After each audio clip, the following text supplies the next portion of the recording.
Season number 1 is winding down here in the Golden State Warriors, MyNBA franchise here on NBA 2K25. I think the plan is we're going to dedicate the next 2 episodes to wrapping up the regular season, and then it's all hands on deck into the playoffs, and hopefully we'll be participating. In today's episode, we've got a prospect profile. I'm excited to dive deeper into that in just a moment. But first, I do want to talk about where the team is. Ever since the trade deadline, we have kind of struggled. We're 4-7 since the big move to acquire Jimmy Butler. Part of that has been injuries. Obviously, Steph Curry has missed around half of those games. And when Curry's been in the lineup, the team has been considerably better, as you can imagine. But it's a close race in the Western Conference. The 5 seed and the 13 seed are all separated by less than 6 games. So even though we're towards the top of that group, there's not a lot of margin for error. And if we keep up this skid, we could really see ourselves pummel a little bit. Now individually, obviously the big 3 is still performing. Steph Curry, Jonathan Kuminga, and Jimmy Butler have all played well since the All-Star break, despite the fact that we haven't been consistently winning. Curry's averages in terms of scoring have not gone down despite the addition of Jimmy Butler. Kuminga's continue to go up, which has been the case with him for months at this point. And Jimmy Butler has been quite solid, although his shooting efficiency has been rather poor. But with the spacing that he now has here, I'm confident that he'll get it together. I think the biggest thing that I can say for this team is Brandon Podziemski, who's been out for the last 6 weeks, will be back. He fractured his hand back in mid-January. That's going to be a big deal for us. I think he's going to be our 6th man the rest of the year. He has started in over half the games he's played in, but given where our roster now shakes up after the Jimmy Butler trade, I think it makes the most sense to have him run with the second unit as our spark plug and our backup point guard and a guy who can create offense for himself and others, because we don't really have anybody on the bench who can do that at a high level. But before we keep going and trying to keep ourselves in the top 6 of this Western Conference, we've got another prospect profile. It is official, at least up until the offseason, that we will have a first-round pick. We decided to hold on to it during the trade deadline, so unless we make a draft day trade, it looks like we will likely be ending up with a first-round rookie. We've already gone through a lot of the top prospects, and obviously keep in mind the board can change up and down. We're going to do a big season recap at the end to go through how everybody went. So we're going to go through some of the mid-level prospects and also talk about the mock drafts as well, which are kind of all over the place with 3 different projected number 1 picks. So of this top group, we've already gone through a lot of these guys. Bardo Campolo, Mikko Koponen. And of course, we'll take another look at these guys once we get to the offseason closer to the draft. But now I want to talk about some guys who we haven't gone over yet up to this point. The highest projected player who we have not highlighted yet is an upperclassman, Khalil Jordan, a junior from UConn who has significantly improved in each of his 3 seasons with the Huskies and has turned into one of the best players in college basketball. 6'6", 200 pounds. I think his skill set is very simple and very translatable to the NBA. He's a good defender, and he can shoot the 3 ball. I think the floor with him is exceptionally high, but given how good he's been as a scorer, over 20 points per game this year with UConn, I think the offensive ceiling is also quite high. He has shown consistent progression throughout his career at UConn, and I think given his consistency this year and obviously his high level of play, he has earned his opportunity to be a lottery pick. In the last episode, we went through a couple French prospects previously, such as Martin Sifa and Dennis Gordon. Well, the French Revolution into the NBA is not done. We've got 2 more guys to go over projected in the first round with Antoine Selis and Lazare Badiaga. We'll start with the latter. Badiaga is one of the most polarizing players in this class, given that he is a complete freak, but he's also unbelievably raw. I don't think this is somebody who's going to be in an NBA rotation next year, but I think 4 or 5 years down the line, he's got the potential to be a superstar. He's one of the most impressive and dynamic athletes in this class. 6'9", 200 pounds, 7'3" wingspan. And the reason why I love his upside, along with obviously the athletic profile, is I think he has good defensive instincts, and I think he's one of the rare prospects who has the potential to truly be able to guard the 1 through the 5. With his 7'3" wingspan and his size and strength, he can bang down low with bigs. He has shown flashes as a rim protector. but he also has the quickness to hang on the perimeter with guards. He's not a particularly good scorer yet, but I think the shot mechanics are pretty solid, and if that continues to grow, we could be looking at a dangerous player. Ranking Destino from LSU is a really fun player to watch. A dynamic shot creator, particularly from beyond the three-point line. I think he's got a really good feel for the game offensively, a good playmaker as a 6'4" combo guard. And he is a tough, physical, and fierce defender, particularly on the ball. Now he's got some weaknesses. He doesn't really provide any offensive value inside the three-point line. He's not a great finisher around the basket at all. But this is somebody who's an electric shot creator and really has an interesting ceiling. Zymer Logan is a fun story. You're probably going to recognize this name because his father, Zay Logan, was a great player for us in the Portland Trail Blazers franchise last year. So now we've met Zay's younger brother in the Kansas dynasty and now his son in this series. I think the interesting thing when you compare Zay Logan to his son Zymer is that the two of them have completely different games. Zay Logan was a really good role-playing wing, really good catch-and-shoot guy, good defensive player, never was the star of the team, but was a key player for 17 years as a glue guy, getting his jersey number retired at the end of his career.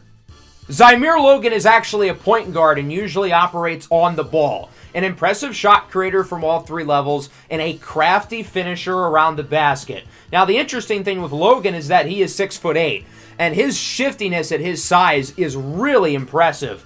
He is an efficient scorer. He's a good playmaker. He sees the floor well. Not a particularly good defender, but I think the athletic upside with him is there. It's hard to find guards with his skill and his size, and I think that's why teams are going to really like him. And I would expect he ends up being a lottery pick, getting drafted higher than his father did.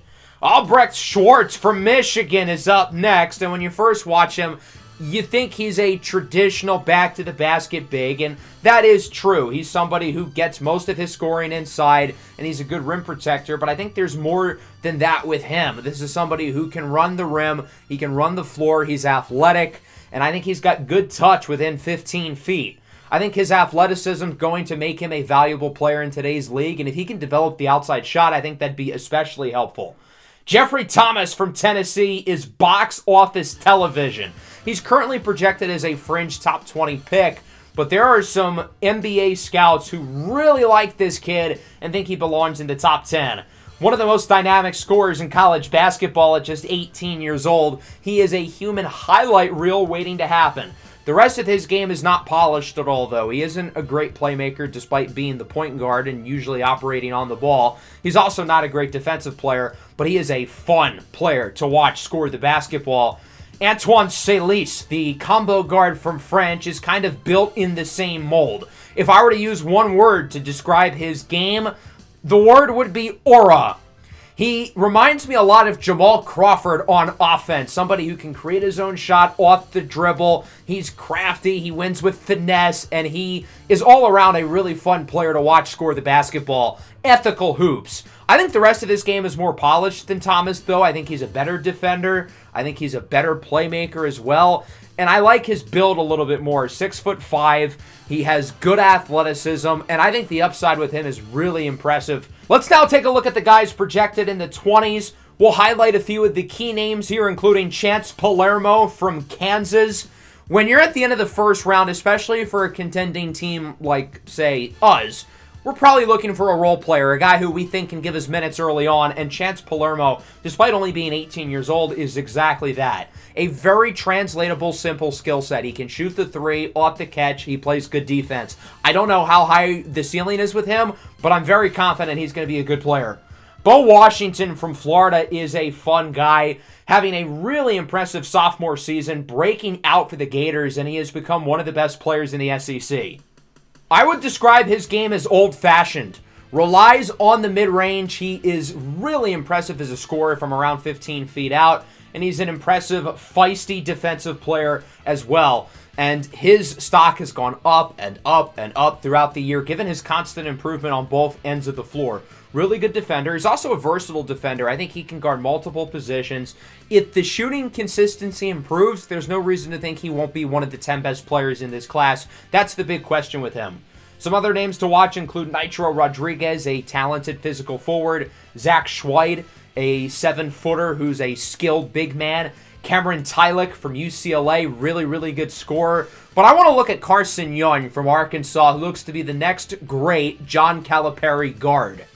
He's projected at the end of the first round, but I think he's going to go a lot earlier than that because I think some team is going to fall in love with the skill set of a 6'8" combo guard who's an impressive physical defender, who's a good shot creator, an efficient shooter from the mid-range and from three, and a solid playmaker as well. I'm not really sure what I'm missing with him. I think this is somebody who should be in the conversation to be a lottery pick, and I think the ceiling with him is really high. Trevon Walker III, a big physical forward, 6'11", 240. I think he could be a good player. And then the last guy who we're going to dive deep into is Vishnik Blieva, the center hailing from Switzerland and the University of Kansas. Really, really good rim protector. He is a fierce shot blocker, but he also has the athleticism to run the floor. He's got an impressive vertical. This is somebody who can be a really impressive presence on the pick and roll as a screener or as a roller on offense. And then defensively, again, he can run the rim. He's a really good interior defender, and he's a really impressive athlete. I think the upside with him is quite high, given his size at 7'1", 240. He's already got an NBA body, along with the skill set he has as an improving offensive player who, again, lob threat, pick and roll guy, and then defensively, a dynamic shot blocker. It's hard to find players in this league who are athletic, who are really good defensively, and have multiple skills on offense. Blieva is a guy who I think could be that, and I think the ceiling with him for a late first-round big is quite high. Let's look at the mock drafts now. They are all over the place, which should be interesting to dissect. The Sporting News has Kalu Aduga going number 1. I can't see him going at the top. I think it'll be Campolo or Kaponen. Aduga's had a great year, though, at Stanford. His stock has gone way up. When we last talked about him, he was looked at as a fringe lottery pick, but I said his stock is rising. Now he looks to be a possible top 5 pick. Currently, we are slated to have the number 20 pick in the first round, and the Sporting News has us getting Jeffrey Thomas, the dynamic scoring guard out of Tennessee. That would be a really fun pick. I can't say I'm opposed to that. He would certainly give our bench a spark in terms of scoring. 2K has Campolo going number 1. I think the top here seems pretty reasonable. The raw French forward, Lazare Badiaga, goes at number 8 here. Another mock draft had him down at 29. That just goes to show that his stock is all over the place. And they have us getting Axel Bronner, a center from Germany. We didn't talk about him, but it certainly does not hurt to add more size. I think Vishnik Blieva was on the board there. I'd be a little bit surprised if we pass on a guy like him over Bronner. NBA.com has Miko Kaponen going number 1. I could certainly see that. As for us at number 20, they have us picking, again, another guy who we didn't get to talk about today, but I would certainly like to in the future. That being Nitro Rodriguez, who we talked about as a fringe first-rounder, 6'10" forward out of Ole Miss. He has the funky red hair. Kind of hard to miss him when he's on the floor, and we'll probably, again, talk about him once we get closer to the draft. So, with that, all of our focus now will be on the final 20 games of the regular season. I'm excited to talk about the draft again once we get closer to the offseason. But right now we are in the midst of a playoff chase, and we are looking to firmly position ourselves as one of the top 6 seeds in the West and avoid a play-in spot altogether. So we've got 6 weeks to do this thing. Our team is fully healthy, basically for the first time ever. I think we're going to play this game against the Raptors. Obviously, they made the big move at the trade deadline, so we're going to simulate through these next 8 games. We've got 3 on the road with the Hornets, Knicks, and Nets, and then we have a 5-game homestand with some tough teams like the Knicks and Nuggets, who are obviously contenders. The Pistons are fierce. The Kings are fierce. But I do want to look at the rotation because, again, this is the first time we've been healthy since the trade deadline. So this is the first time that Brandon Podziemski has gotten to play with all of our new guys, and this is what a fully healthy Warriors rotation will look like. So during our simulation, the team ended up doing quite good. I was hoping for maybe 5-3. We ended up going 6-2, starting things off, winning our first 5 games. So it seems like the losing skid that we've been on since the trade deadline is now out the window. Jimmy Butler, I complained about his efficiency. He goes 12 of 13 against the Hornets. We beat the Knicks at the Garden, 42 for Steph Curry, carrying the offense to the win.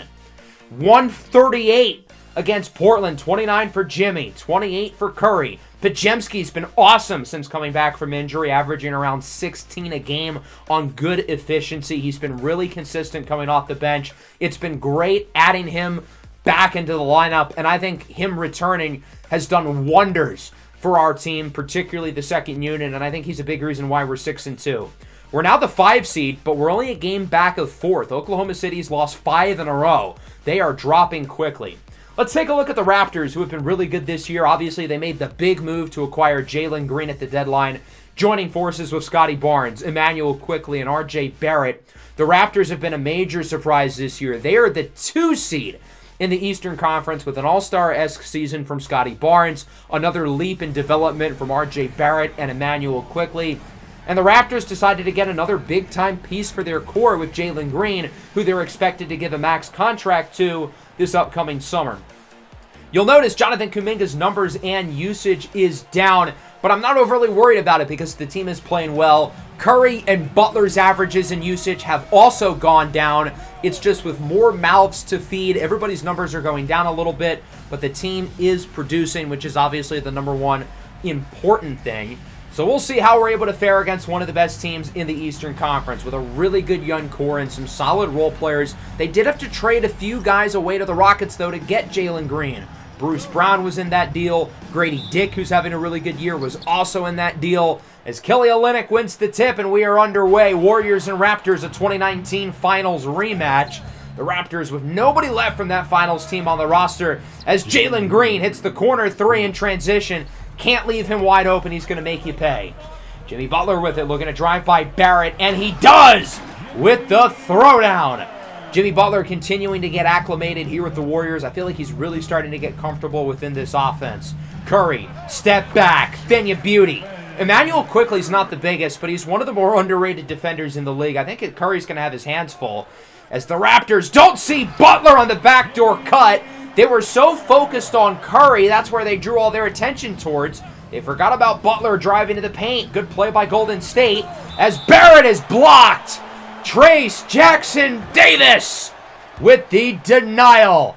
Off the inbound, Olynyk on the baseline, and the Raptors now with an open backdoor cut for Green. He misses, but he gets his own rebound, and the Raptors will reset their 3rd shot at the possession. It's Emmanuel Quickley, part of the OG Anunoby deal last year. His layup is no good. 3rd time is not the charm. Good defensive possession by Golden State on the other end. Butler on the drive with the layup. And Jimmy's got 6 early on 3 of 3 shooting. And it's 10-7 in favor of the Warriors. Barnes gets it over to Emmanuel Quickley. He finds Jalen Green off the screen, who hits another 3. Green averaging 20 this year on good efficiency as we're knotted up at 10. Shot clock winding down. Butler, step back, throws it up, and it's good! Jimmy Butler from the mid-range. He's 4 for 4. And the Warriors are ahead by 2. Quiet start for Curry. Gets it over to Jonathan Kuminga for 3. Kuminga, by the way, has 3 assists already. He doesn't even average 3 assists per game. He has it through the first, not even half of the first quarter. Scotty Barnes gets open off the screen. He connects on the open triple. Knotted up at 17. Both offenses looking excellent early in this game. Barrett has the mismatch with Curry, and that one is good. Nice play there by R.J. Barrett, posting up on the significantly smaller defender. 2017 now in favor of the Raptors. Kuminga from the parking lot. Nothing but net. A deep 3 for Jonathan Kuminga, and it's 22-20. Curry off the mark. Draymond misses the putback attempt, and here comes the Raptors. Scotty Barnes blows by Hield, sends it home for the slam. Scotty Barnes with the dunk, and it's 24-20. Curry off the dribble, quick response. The Raptors were not quick enough to defend him, and Curry will make you pay as somebody who is a dynamic scorer with the ball in his hands. Council heaves it up and in. Nice play there by Ricky Council, acquired at the deadline from Philadelphia. 26-25, you'll notice Brendan Pajemski in the game. Good to see him in the lineup, producing since coming back from his injury as Scotty Barnes hits the jumper. And it's 28-25 as Draymond backs down on the smaller defender and hits the shot. That's our good friend Ochai Agbaji guarding him, and it's 30-27. 10 seconds to go in the first quarter. Warriors likely trying to hold for the last shot. Pajemski with it on the drive, gets it to Council. Council's trying to get some space over to Draymond Green for 3, and the tie, it's no good. Agbaji with the rebound, and that'll do it for the first quarter. Both offenses looked really good through the first 6 or 7 minutes, and then they both seemed to hit a wall. The Warriors in particular as we go into the second. We'll see if either offense is looking to get things going again. In transition, Josh Green for three. It's been quite the year for Green. Started the year in Charlotte, then traded to the Rockets, and then traded to Toronto in the Jalen Green deal. Curry on the drive makes the layup and the foul, and one. And it is Jalen Green called for the foul.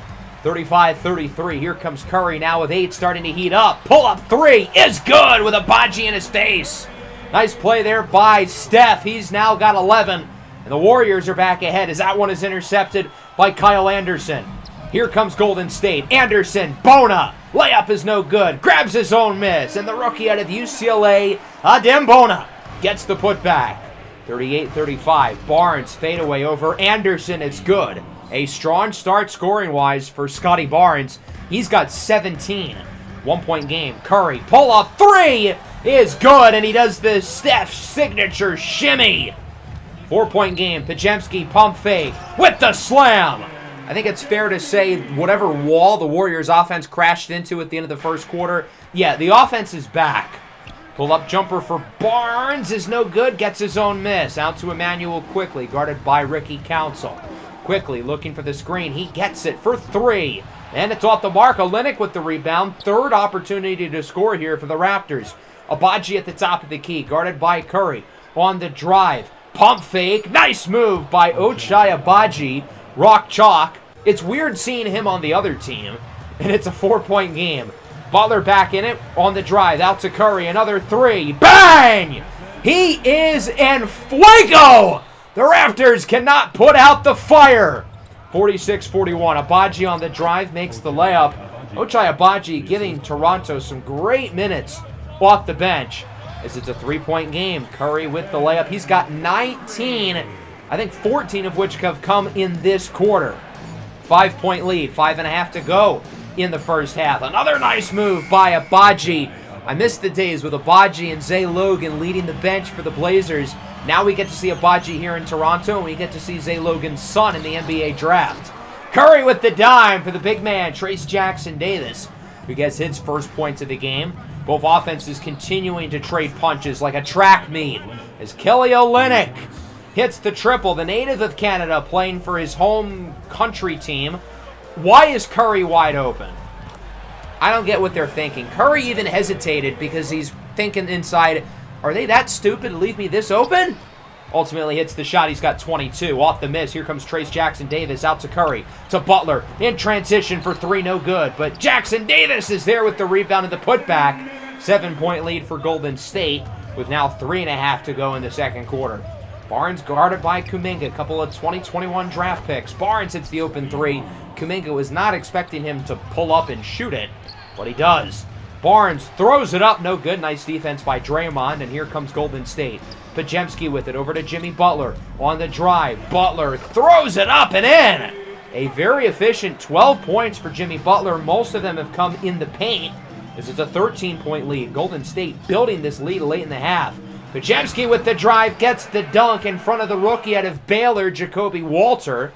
Barnes for three, late in the half, it's no good. Draymond with the rebound. Warriors going to look to get it off quickly. It's Kuminga. I don't think that was in time, and it won't matter because, well, the shot didn't go in. And that'll wrap up the first half here in Golden State. The Warriors' offense has been electric. Now, I will say I've noticed a very stark difference when Curry's in the game and when he's not in the game, especially in that second quarter, because Curry could not miss. He's got 24.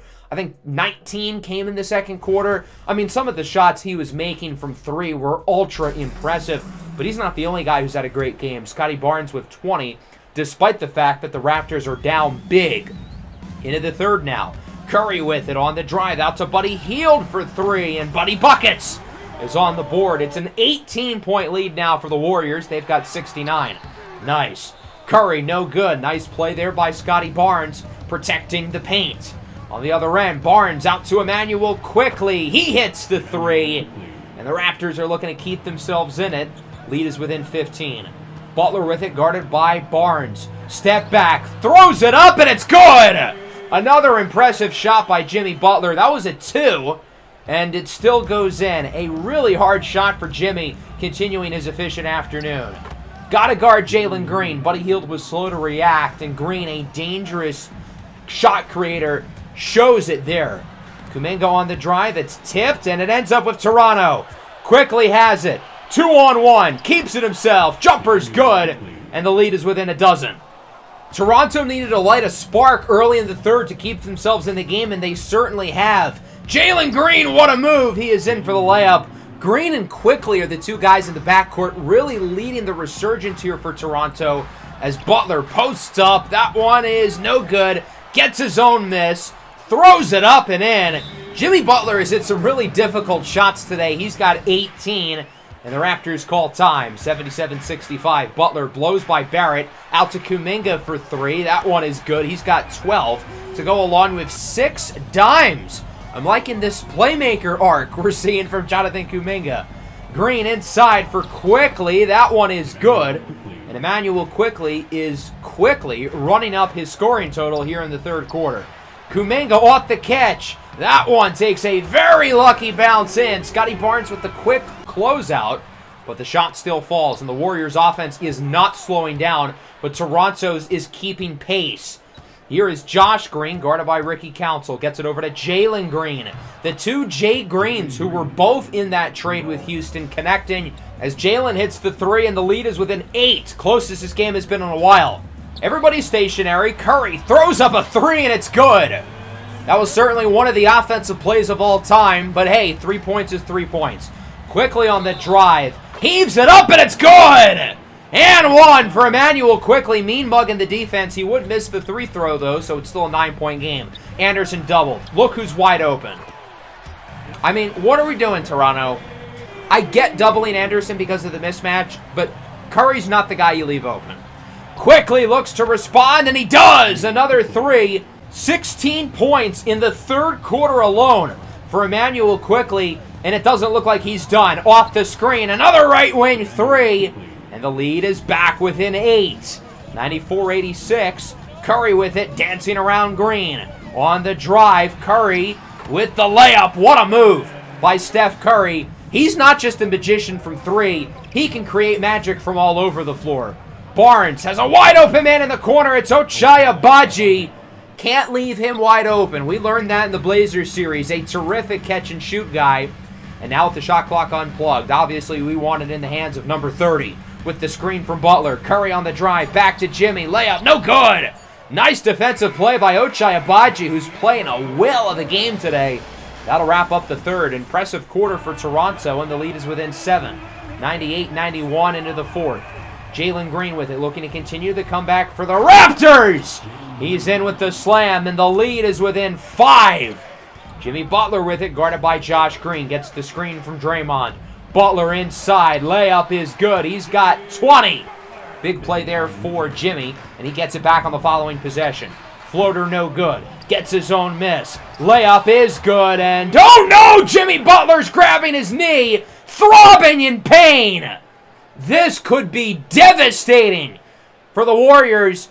And the thing that I'm most concerned about while looking at that is he's able to walk off on his own power. That's a good sign. But the fact that Jimmy Butler, who's always very stern-looking, very tough, he was wailing on the ground in pain.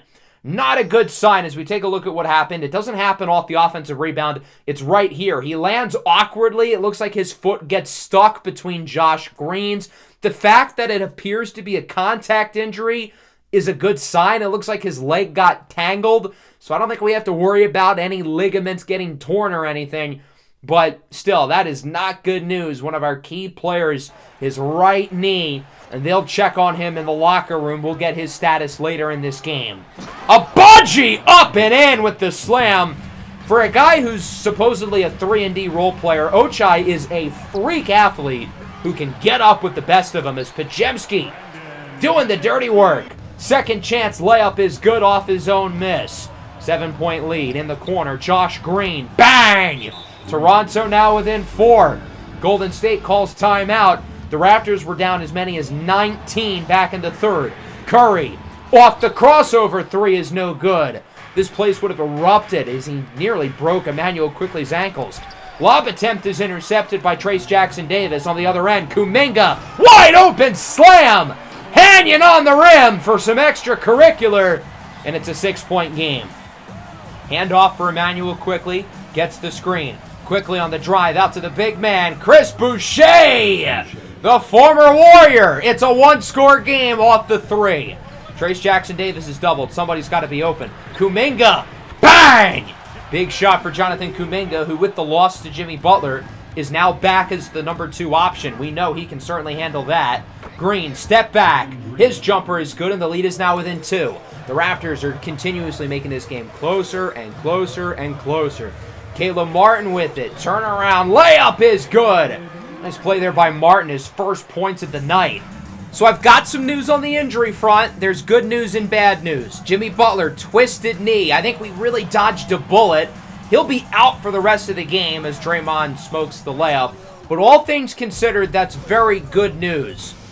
But there's also some bad news on the injury front as well, as Olynyk gets the dunk. We're within 1. So on the previous possession, Jonathan Kuminga appears to have hurt his hip going for a rebound. So now our second best player is out for the game, and our third best player is being evaluated for an injury. Considering this impressive comeback that Toronto is making, we're in trouble, and we're going to need Steph Curry to carry us the rest of the way as he makes the layup.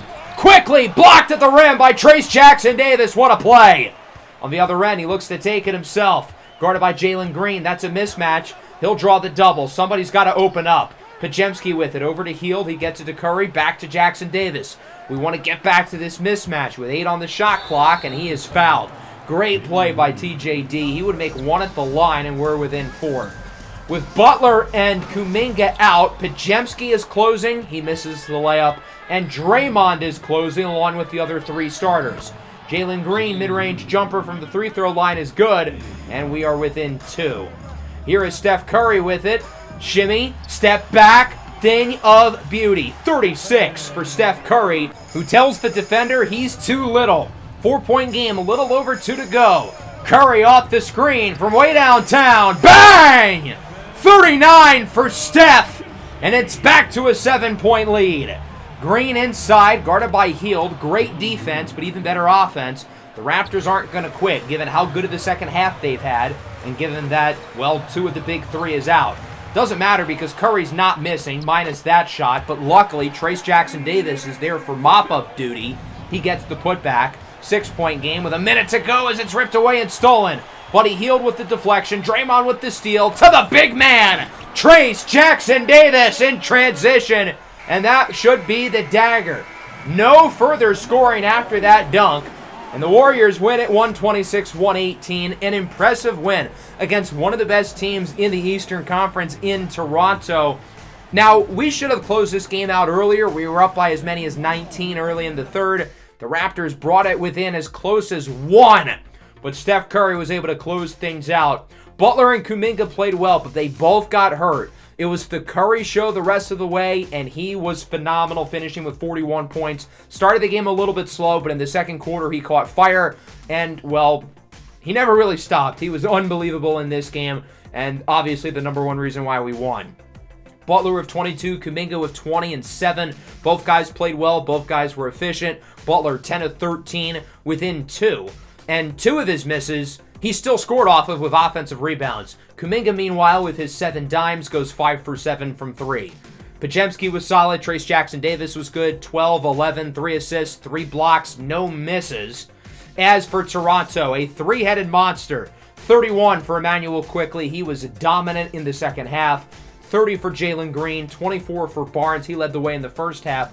The only other guy who was really impressive was Ochai Agbaji. 15 points in 16 minutes, 7 of 10 from 3. RJ Barrett with only 2 points. He was very quiet. Jimmy Butler had him in hell defensively. Barrett only played 20 minutes. I'm not really sure what the deal with that was. But overall, a good win against a really good team with some adversity, with 2 of our star players getting hurt in the fourth quarter. But now the question is, how long are those guys going to be out? We already have an idea with Jimmy Butler. Twisted knee, probably a week or 2. It's not an injury that he can play through. It'd be risky to play him through it anyway, but we're not going to have the choice. The doctors are shutting him down. Kuminga, meanwhile, strained hip. It's a 2 to 4 week injury, but it is something that he can play through. Now, if Jimmy Butler wasn't hurt, it'd be a lot easier of a decision with Kuminga to just sit him. But since Butler's out and Curry's really the only other dependable scorer we have, I'm tempted to play Kuminga. We're going to sit him for these next 2 games and see how it goes. We end up winning both of them. Against the Bucks, we win by 5, 28 for Steph, but Hield played well. He had 23. That's good to see. Outside of those 2, the rest of the team was really inefficient, but I'll take it. Against Atlanta, we outscore them by 12 in the 4th to win by 1. 33 for Steph. The rest of the team was inefficient, but Steph Curry continues to lead the way, and we are back in 5th place, passing Phoenix, and we're close to Oklahoma City. We are within a game of the Thunder, who continue to struggle. Overall, a really good episode. The team went 8-3 today. Obviously, it's not ideal having 2 of our 3 best players get hurt, but the team performed at a very high level. 11 games down, 11 to go. We'll go through those in the next episode, wrapping things up. We're also going to have our studs and duds of the year. We're going to talk about that towards the end of the episode. For those of you who might be new to the channel and are unfamiliar, I'll explain at the beginning of next episode. So it should be a fun one, and we'll see if our Warriors can make the playoffs here in Season 1. I hope everybody enjoyed. Make sure to leave a like and subscribe to the channel if you are new. Peace out.